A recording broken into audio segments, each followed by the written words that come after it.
The LG G5 is probably one of the most anticipated phones of the year, and it is for a ton of reasons. Mainly because this is one of the few companies that still believes in the power user, still believes in expandability. We have a little rumor roundup that we prepared a few days ago, but obviously it's better if we do it on video. I'm Jaime Rivera with Pocketnow, and here's our rumor roundup of the LG G5.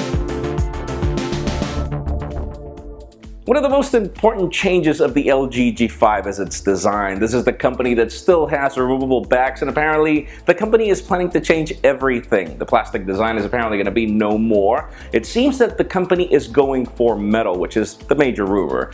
The back buttons that a lot of people did not like, were very polarizing in some cases, are apparently now going to the side, even though we do have some renders that do show the buttons at the back. We wonder if there will be some variants that have different options. You remember the LG G2 had different variants and different designs, but probably one of the most important changes will be, how do you bring expandability to this phone? Apparently we are getting some sort of a magic slot somewhere where you'll be able to swap the battery and add some extra storage. This is going to be a rather interesting phone in every way, mainly because again LG continues to disrupt with design. But yes, we know that as power users, you care about specifications a lot, and we hear a couple of things here, starting with the possibility of the Snapdragon 820, which we're still polarized on, mainly because the Snapdragon 810 was supposed to make it to the G4, and instead we got the 808 because of the problems with the G Flex 2. But yeah, we're also waiting for 4 gigs of RAM in addition to options for storage up to 128 gigs and expandability as well, which is also rather important.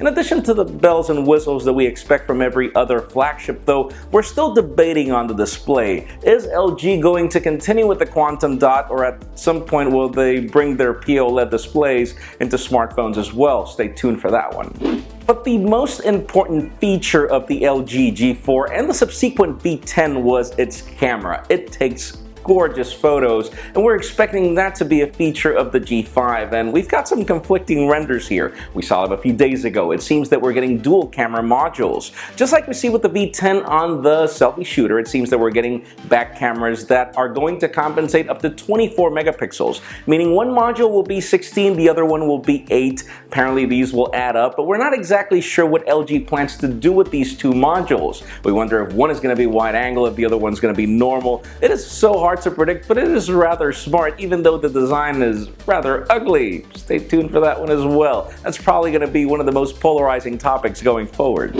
But finally, probably the biggest question we have left for the G5 is exactly how does LG plan to differentiate? Because surely the magic slot could be unique, the dual cameras could be unique, but you have to remember that the smartphone market is going through a very odd transition where devices like the iPhone are no longer selling that well, and this would be the great moment for LG to completely stand out.